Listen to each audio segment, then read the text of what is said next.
3, 2, 1. Welcome in, Husker Extra Podcast, a morning edition. Not that you're going to listen to this in the morning, but it's 10:13 a.m. currently, Friday, July 2nd. The long weekend is nearly upon us. I'm Chris. There's Parker. Steven wrapping up vacation. He'll be back next week. So we'll have the gang all back together again next week. For now, though, you got to deal with us too for one more week. Hopefully that's okay. I'm looking a little jaundiced in my camera, so I apologize for that. I got some bad lighting. You've got the July glow going. I got the July glow going. I got about a 5-day beard going. So you loaded up on NIL endorsements, and now you have all the bells and whistles in your home studio. I'm pushing some Runza, and I'm pushing some whatever that other one was, Q Pop or whatever, something. Go Puff. Go Puff. Thank you. Yeah. That was a very old man thing I just said.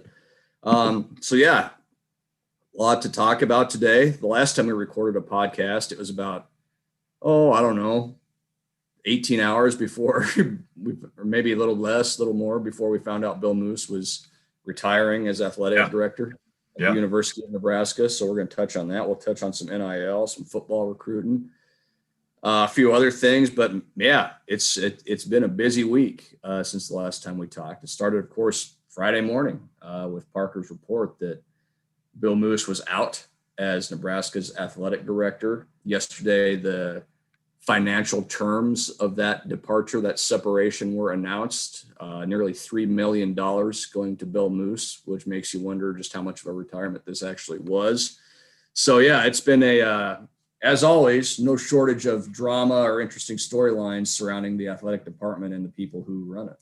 Yeah, it's funny. You said into the long weekend, and I was thinking, well, it's been a long week is what it's been. I mean, since the last time we potted, it's like the world changed about 3 times. And the first one, we'll talk about NIL and all that coming online. But with Moose, I mean, the thing, I mean, it felt sudden. It felt abrupt when it happened last week. And he made it pretty clear in our conversation on Friday that obviously, we reported and had in the paper over the weekend that this was not fully his, he was going to retire at some point, obviously, but it happening effective June 30, 2021 was not what he had in mind. And he wouldn't tell us who, but he did say, well, I have regular monthly meetings with Ronnie Green, UNL's chancellor, and we have talked about the details of my contract and how long I might stay on. So I'm not a math major by any stretch, but you can put 2 and 2 together on that one and figure out that, clearly, Ronnie is Bill's boss and it probably wasn't only his decision, but he was involved in it. I think that's safe to say. And then the numbers come out yesterday, and Nebraska is paying Bill Moos his entire salary for the rest of his contract, 18 months worth of salary, plus $1 million of a $1.25 million deferred compensation payment that was due to Bill at the end of his contract, the end of 2022. And think about it this way, Baz. He was owed a prorated portion of that payment if he was fired. But if he voluntarily left the post, which a retirement would be, he was technically, by his contract, owed nothing of that. Yeah. And yet the university calls this a retirement, and they're paying him $1 million of the 1.25. I mean, it couldn't be more clear that this was a negotiated departure, and it was instigated by the university. I mean, this is a retirement. This is what we call for the politicos out there. This is a rhino. It's a retirement in name only. Yeah, exactly. Yeah. It's, it could just never be straightforward, can it? No, it can never be easy.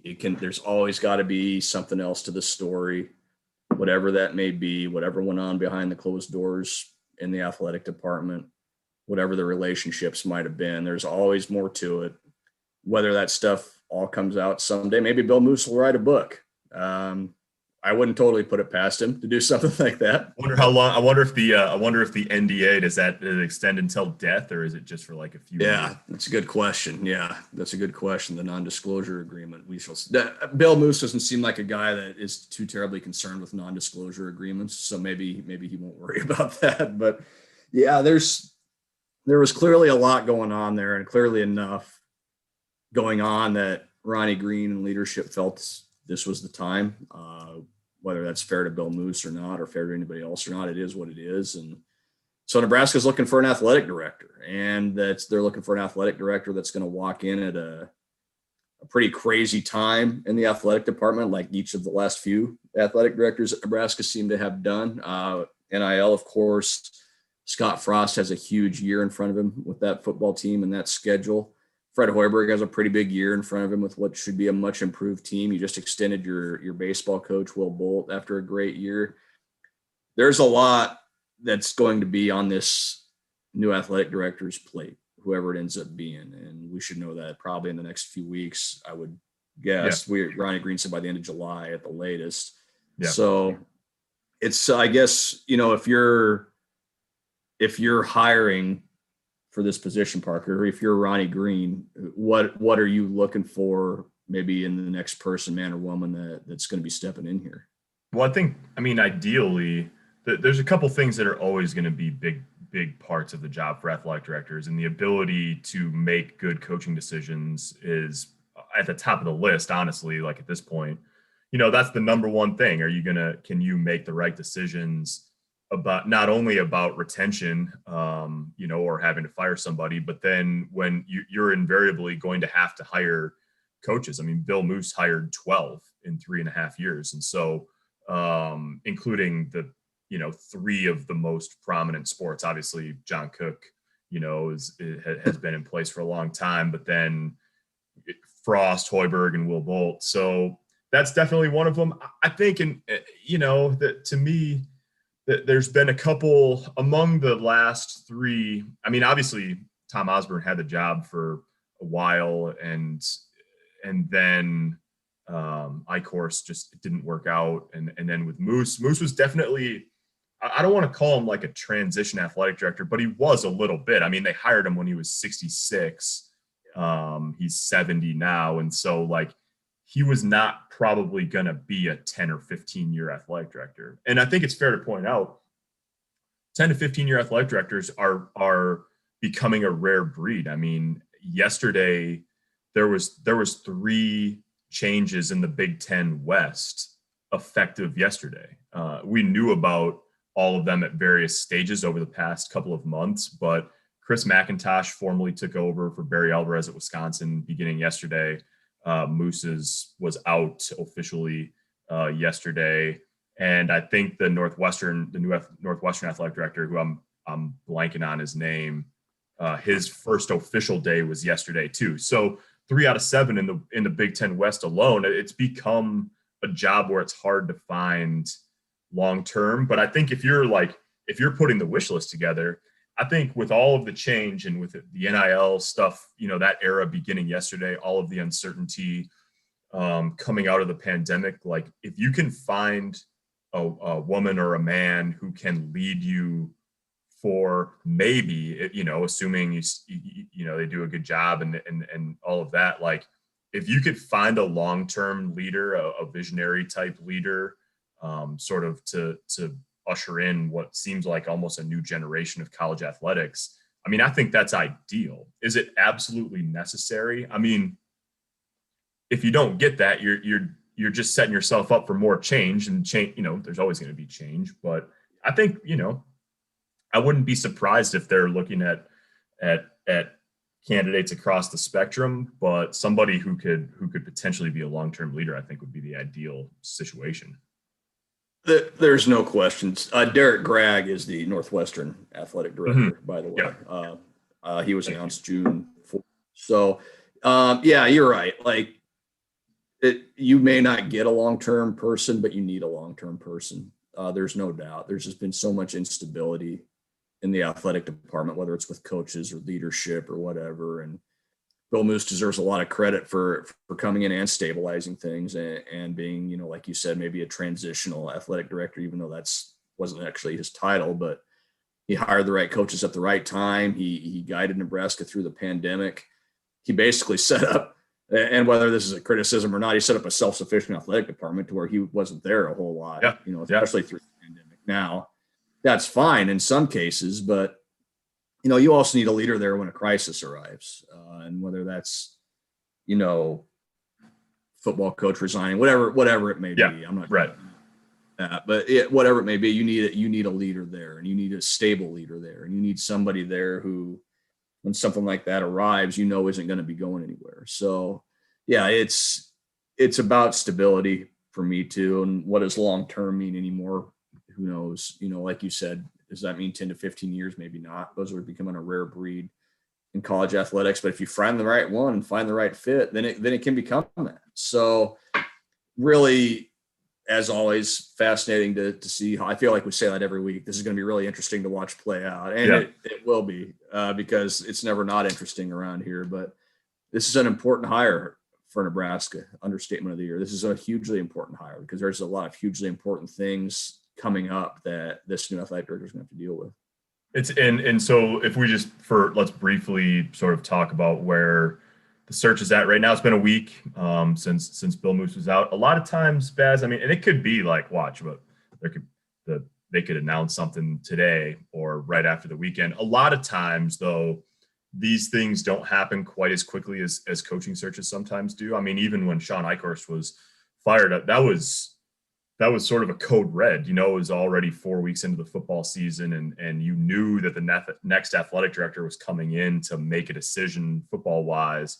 And even then, I think it was 3 or 4 weeks before Bill Moos, was introduced as the athletic director here, and 5 before he was actually in the chair. So, this stuff doesn't happen overnight, especially, it's a little bit of a different process when it's the university administration running the search compared to hiring a associate golf coach or something like that, So we'll see how it goes. There's a couple people we know it won't be. It won't be Jamie Pollard from Iowa State, and it won't be Hank Bounds, the former system president. We reported that the other day. It seems, you never say never in these things. This conversation about Ed Stewart, who's an executive in the Big 12 conference, seems to have really died down over the past couple of days. Again, it's not, we haven't reported that he's 100% out of the mix or anything like that, but it just sort of seems that way. Yeah. So I don't know. It's going to be very interesting. There's definitely, the rumor mill is sort of in full swing. You wonder about candidates that are closer to the program. So the last two, Eichhorst and Bill Moos, were total outsiders. Sean Eichhorst they both had sort of like tangential connections to, the state, I guess. Bill Moos is Alvarez to homesteading out in Western Nebraska in Bill's case, but they weren't connected to the university in any way really before they got here. And so there's a lot of people who think it's possible they'll go the other way with it this time. Now we'll see. There's not much concrete. A lot of people ask, to use a simple phrase here, a lot of people ask about, the potential candidacy of Trev Alberts at UNO. People ask about John Cook, who, by the way, has one of the best classes in volleyball history coming into his program this fall. So he's set up pretty well no matter what happens. And then there's always the possibility that it just, the search firm finds somebody that they really like outside the walls. Garrett Classey's interim athletic director right now. He could be part of that conversation, or outside the walls. There's hundreds of administrators out there around the country, and many of them are talented, many of them are young and talented. So hard to say right now what's going to happen, or even exactly what the timeline looks like. But it's going to be, like you say, Baz, we say this every week, but it's going to be pretty interesting, I think, over the next few days to a couple weeks.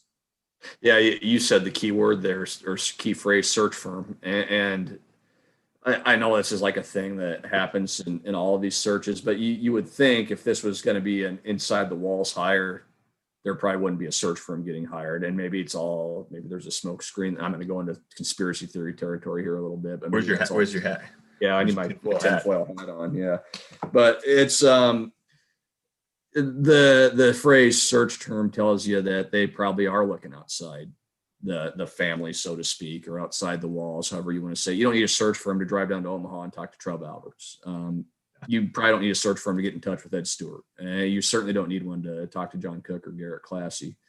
So again, what does that mean? Who knows? We've seen search firms get hired before, and then it's somebody within an athletic department that gets hired after this search firm did a national search and settled on the guy that was right down the hall. So search firms do this great. Search firms have this great service they provide where they give you this big old cover that you put right behind your butt.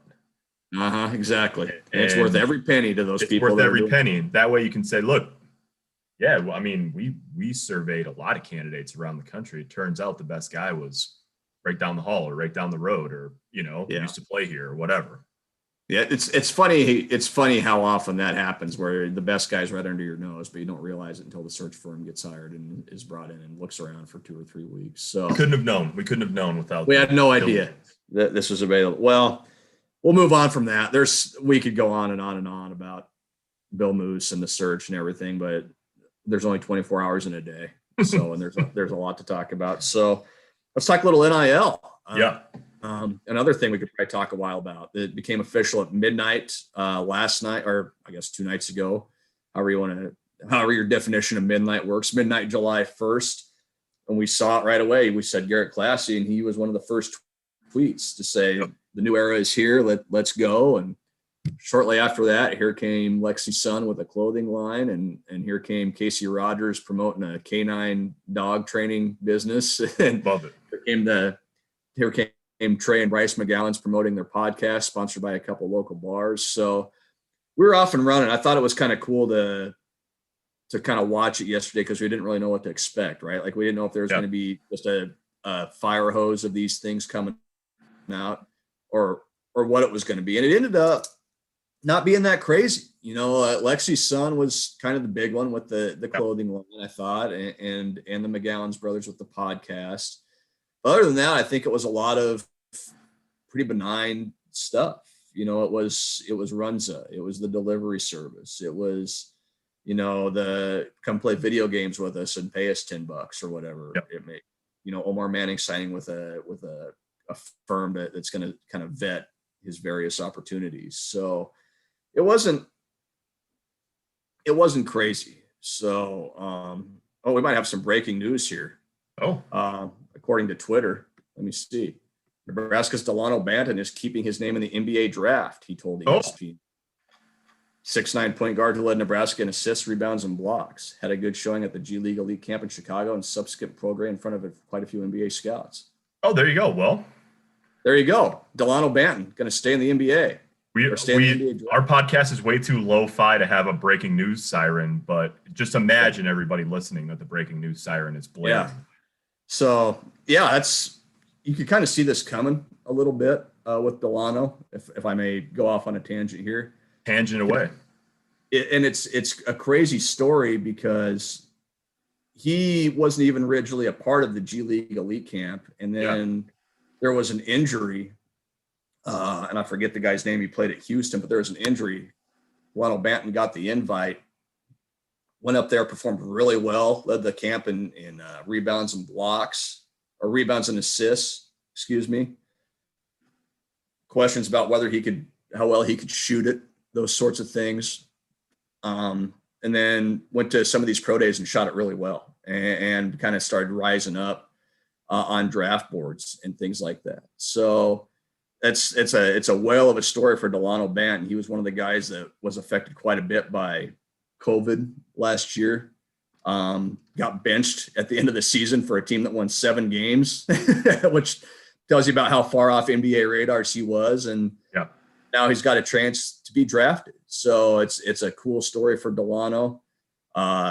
We'll see if he gets drafted or not, or if he signs it as an undrafted free agent. Maybe he's gotten a promise from a team that he's going to get picked in the second round. That's what I was wondering, is if when this happens and you've just been working out in front of a bunch of NBA teams, does that mean that you have a a pretty good idea that there's somebody who's going to take you in the second round. Yeah, exactly. So we'll see. NBA draft. Oh, I forget the date of it, but it's coming up soon, of course. Let's look. Let's do some NBA July 29th. July 29th. So 4 weeks from yesterday is when the NBA draft will be. So there you go. Dalano Banton going to stay in the draft. Wild stuff. Do you want to go right, Baz, or do you want? I can talk about NIL by myself if you want to go. Yeah, right. I should probably go get a little writing done. So I'll sign off here. I'll talk to you guys next week, and I'll leave it here to. Simple, and I'll bring it home from here. All right, thanks. See you.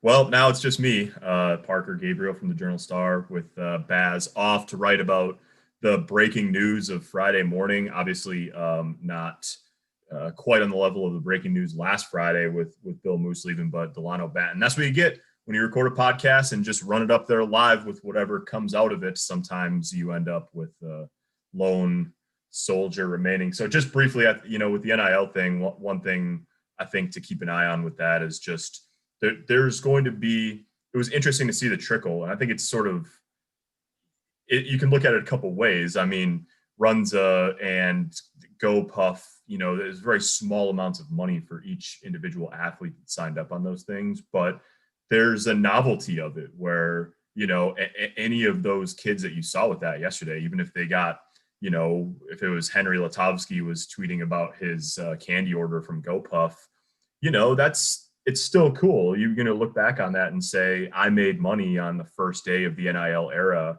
That's a pretty neat thing. Now, there's a couple sort of key people who I don't think we did see much from, in particular, Adrian Martinez, somebody like Cam Taylor-Britt.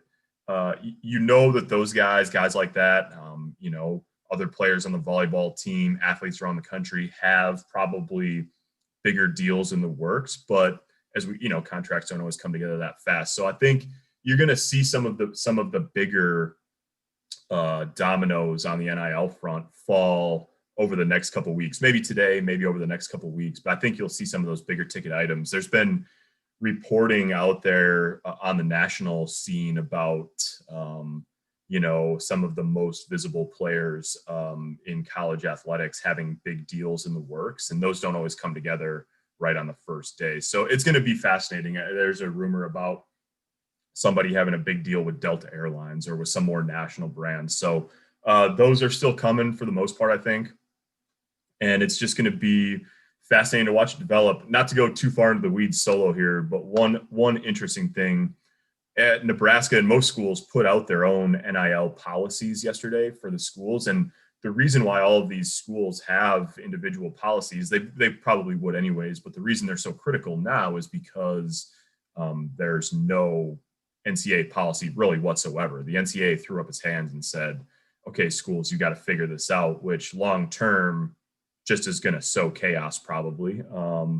But the thing about Nebraska that's interesting is last fall, when there was so many people involved in trying to set policy on the NIL front, one of the things that was at the core of that was keeping the schools and the athletes really separate in the deal-making process. And the thinking of that was, that then the only way that you can truly avoid limiting what athletes can pursue, which is the idea of the open market, is that they shouldn't be limited too much in terms of the sort of deals they could pursue, is to keep it separate from schools because there'd be conflicts, right? The university has a lot of contracts in its own right.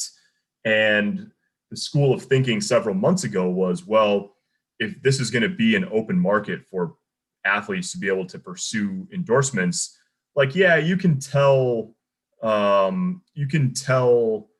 Lexi's son that she can't have an endorsement deal with a tobacco shop or a gambling service. That's a pretty clear line in terms of athletics and gambling and sports gambling and the way that relationship works. But you probably can't tell her that she can't have an endorsement deal with anybody who might compete with a university partner across the board. You're just taking too much of the market off the board. Well, without any NCAA guidance and without congressional legislation, sort of federally, it's gone the other way, where schools are saying, we'll help our athletes vet deals and make sure that they're not getting taken advantage of and all of that. And there's probably positives involved in that without a doubt.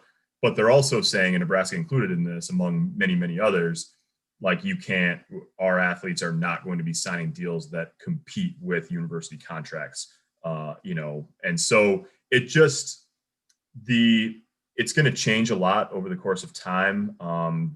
It's just a fact of the way it's unrolled here and come to be in existence, that there's going to be litigation at some point, not necessarily including Nebraska, just, in general, that's coming. And so, and who knows how long it'll take. Maybe it'll be right away. Maybe it'll be in a year or whatever. And we'll see if there's sort of more sweeping action at the congressional level at some point too. So it's kind of the Wild West right now.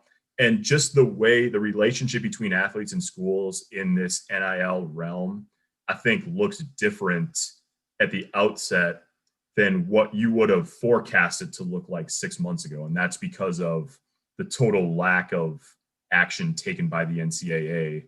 And the NCAA will say, well, Congress didn't do anything. Well, the NCAA still could have tried to put rules together, but didn't. And so this is sort of where it's at for now. So keep your head on a swivel, because it's going to change quite a bit over the course of time.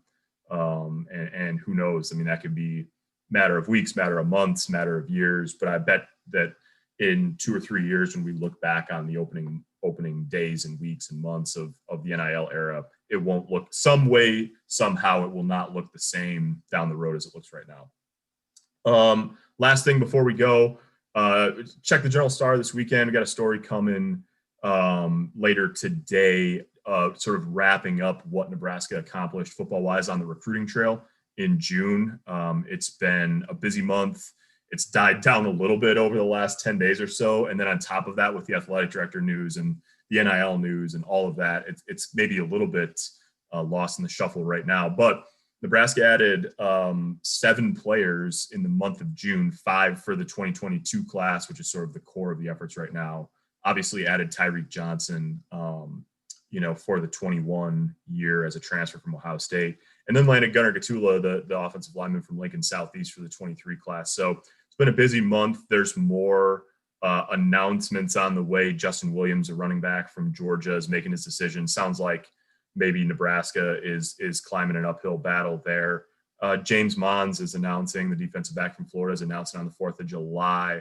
That's a heated contest. There's a bunch of Big Ten schools involved there, probably primarily Nebraska, Wisconsin, and Indiana. Not quite. I mean, Nebraska's been in good shape all along with him, but that's going to probably go down to the wire. And then you never know. There's several other guys that have visited now that could make their decisions over the next couple of weeks. So we'll have a rundown on all of that in the paper on Saturday, in print later today.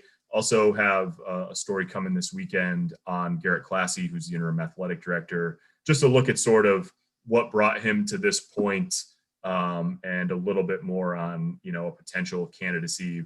Mostly talked to other people about Garrett. He wasn't particularly interested in talking about his candidacy. You can understand that. He's sitting in the big seat on an interim basis for now. So those 2 things coming up this weekend, along with Baz got a really good story coming this weekend too. Obviously, Dalano Banton news. We've got more on the NIL front and on the athletic director search. As always, it's the middle of the summer. Every college football coach in the country basically is on vacation, but that doesn't stop the train, man. There's a lot going on. So check Husker Extra. Can't even talk. It's so busy. Check HuskerExtra.com for all the latest. Please consider subscribing. You can do that at journalstar.com/subscribe for the breaking news handler, Chris Basnett, and the vacationing Stephen M. Sipple. I'm Parker Gabriel. Thanks for listening. We'll talk to you next week.